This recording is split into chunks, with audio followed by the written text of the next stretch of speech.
নমস্কার, আমি স্নেহা চট্টরাজ আবারও আপনাদের জন্য নতুন পাঠ পর্ব নিয়ে চলে এসেছি। গতকাল যে পাঠটা আপনাদের সঙ্গে ভাগ করে নিয়েছিলাম, আশা করছি আপনাদের সবাই দেখেছেন আর আপনাদের ভালোও লেগেছে। আজকে সেই পাঠটারই 3 নম্বর পর্ব, অর্থাৎ আজকে শেষ করছি এই পর্বটা।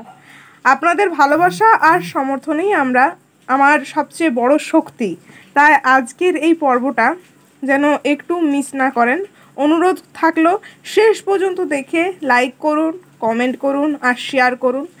আপনাদের প্রতিটি ভালোবাসার প্রতিদান আমি চেষ্টা করব এই চ্যানেলের মাধ্যমে দিতে। চলুন তাহলে শুরু করছি আজকের পাঠ পর্ব। রাম ও নারায়ণ রাম। তারপর কথা হলো, মৃত্যুর পর কোথায় যায়? মৃত্যুর পর কোথায় যায়? যাই বা কোথায়? সঠিক জবাব কেউ দিতে পারেনি, কিন্তু মুখ গ্রন্থে নানা কথা আসছে। মৃত্যুর পর স্থান আছে, ভালো মন্দ আছে, জন্মান্তর আছে, কিন্তু কেউই সম্পূর্ণভাবে বুঝতে পারেনি। সেটা যদি সম্পূর্ণভাবে সবাই অবগত হতো, ভালোভাবে বুঝতে পারত, তাহলে সমাজ এত দুর্দশাগ্রস্ত কোনোদিনও হতো না। এর কারণ সবটাই অমানবিক কল্পনার ভাব, এগুলো ওপর ন্যস্ত করেছে। সঠিকভাবে সব তত্ত্বটা গ্রহণ করতে পারেনি বলে আজকে সমাজ বিকলাঙ্গ। প্রকৃতি বলছে এই সৃষ্টির সাথে সাথে উদ্দেশ্যও দিয়ে চলেছে। তিনি সৃষ্টি করেছেন যে বিষয়ে প্রত্যেক প্রমাণ থাকা সত্ত্বেও আমরা ভালোভাবে গ্রহণ করতে পারিনি, বুঝে উঠতে পারিনি। পারলে এগুলো হতো না।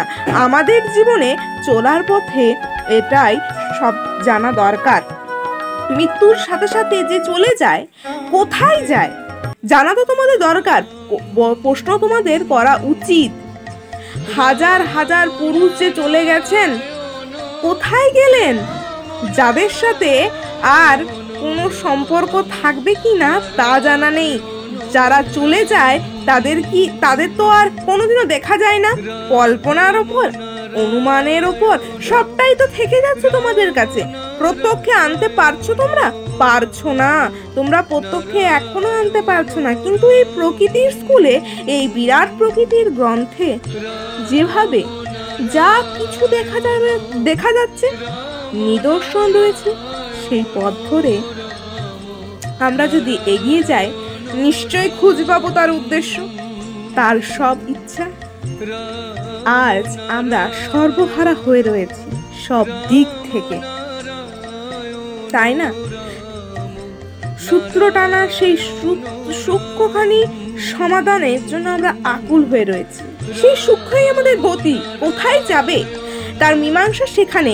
মৃত্যুর পর কোথায় যাবে এটা আগে জানো। সেটা কিভাবে বুঝবে? ভাবে ইঙ্গিতে সূর্য উঠতে কি না, সূর্য ওঠার পর 1 ঘন্টা আগে বোঝা যায়। অভাবে ইঙ্গিতে এমনভাবে বুঝতে কি যাচ্ছে, যার দ্বারা প্রমাণিত হয় আমাদের পরিণতি কি, গতি কোথায়, তাই না? নিজেদের মধ্যেই তোমরা অবাক হয়ে যাও, বলো হও কি না যে মৃত্যুর পর আমাদের কি হবে?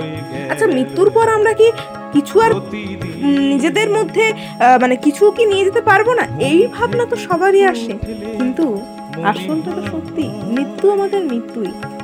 এই মৃত্যু, একটা মৃত্যু তোমার সেই জীবন অবশ্যই শেষ। সেই জীবনে তুমি আর কোনো কিছুই পেলে না, না তোমার জমি, না পুত্র সন্তান, পরিবার, কোনো কিছুই তোমার আর থাকলো না।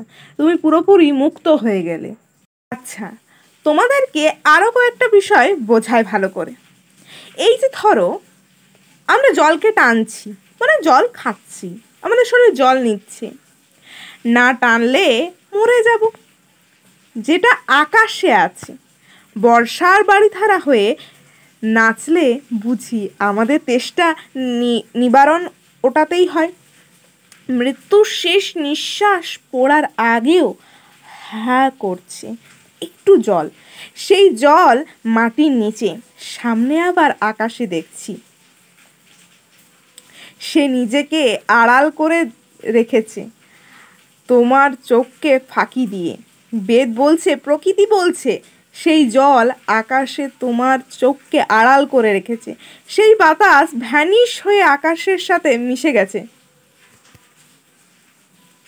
আচ্ছা, তোমাদেরকে এবারে বেদের একটা কথা বলি। বেদ কি বলেছে জানো? বেদ বলেছে, প্রকৃতি বলেছে যে সেই জল আকাশে তোমার চোখকে আড়াল করে রয়েছে, সেই বাতাস ভ্যানিশ হয়ে আকাশের সাথে মিশে আছে, সেই জল, সেই বাতাস, সেই আলো দিয়ে তোমার দেহ গড়া। হ্যাঁ, এটাই সত্যি কথা। আর তোমাদেরকে শেষ একটা কথা বলি। এই যে আমাদের মা গঙ্গা, তিনি তো এত বিরাট, প্রথমে গিয়ে পাটা ডুবিয়ে দেয়, তাকে মা গঙ্গা রাগ করে কি? করে না, না বিরক্ত হয়। বাচ্চার লাথি মা খায়, তাতে মা রাগ অভিমান করে না। আমাকে কোনো শিষ্য গাল দিয়েছিল, পরে তাকে বললাম, তুমি আমাকে গাল দিয়েছিলে আর কাউকে বলিনি তো। তাহলে বলো, বদনাম যত বেশি হবে ততই আমার প্রচার হবে। ভালো কাজ করলে যদি পত্রিকা অফিসে গিয়ে বলো, ছাপাতে চাইবে না। যদি বলো অকাম করেছে, তখন দেখবে সঙ্গে সঙ্গে ছাপাবার জন্য ব্যবস্থা করে নিচ্ছে। তাই আজ এই থাক, আজ এই বলে পাঠ পর্বটা শেষ করছি। ভালো লাগলে অবশ্যই লাইক, কমেন্ট, শেয়ার করতে একদমই ভুলবেন না। রাম ও নারায়ণ রাম, রাম ও নারায়ণ রাম, রাম ও নারায়ণ রাম।